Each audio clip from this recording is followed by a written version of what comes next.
Ito pong Frebel na ito, magmula noon hanggang ngayon nababanggit, hindi na sila, tinanggalan na po ng kanila pong lisensya para mag-import, pero wala pa rin pong kaso na isasampa based on our information dito sa Frebel na ito. Sino ba may-ari nito? At hanggang ngayon po, hindi pa rin sila nakakasuhan. Linawin ko lang, Ted. Maaring ngayon magkakaroon po sila ng kaso sa panahon po natin. So, yung dati hindi ko po masagot kung ba't po walang kaso sila. Subalit sa tingin ko, dito sa nangyari ito magiging po ng kaso po na Frebel po. At kasama na rin yung mga ibang involved na consignees and brokers. Okay. Sige po. So kung fake ang mga certificate of payment na ipinesenta sa LTO, in fairness sa mga taga-BOC, na lumalabas na pineke mga pirma ng mga taga-VOC in fairness to them, no? Posible po yun eh. In fact, ganun po yung depensa. Kaya lang ako naman, siyempre matutuwa naman po ako. In a way, kung hindi po talaga involved mga kasama ko, tauhan ko na po sila. No?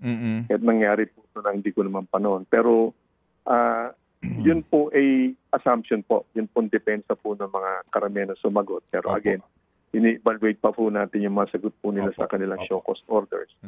So, maaari po yun. Yun po yung lumalabas initially. Kaya lang hindi po natin pwedeng assume na yun talaga. Opo. Sige po. So, kumbaga po, maaari ng pineke yung pirma nung examiner, nung collector doon sa port. Pero, ang tanong pa rin is that fake yung certificate of payment, pero paano nakalabas ng pantalan, di ba? Yun po yun eh. Sino, paano nakalabas ito ng pantalan? So, definitely po, meron pa rin taga-BOC na mananagot. Ano po, no? Opo. Yun nga po yung pinapaliwanag ko po na kahit na walang at-trig na basic requirement yan, bakit binigyan po na tentative release po yung tawag doon. So, supposed to be, hindi nga nabigyan yun ng... Kasi violation na po yun ng mga existing regulations, so bawal po talaga yan. Ganito po, pag walang at-trig, bawal nang iproseso. Stop processing po yun, dapat.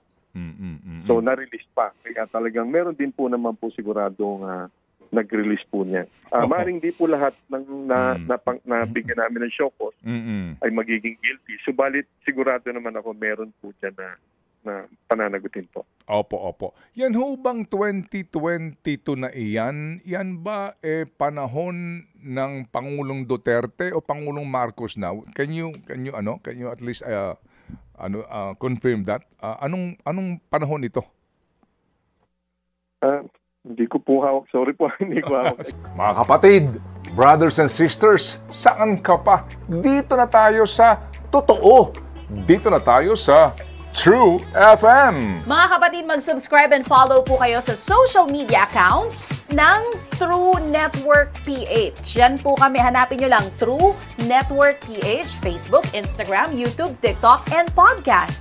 Mapa Apple or Spotify man yan, mahahanap nyo kami. Lahat ng mga napapanood at napapakinggan nyo po sa programa, nasa social media accounts namin yan. So, paano mga kapatid? See you sa social media!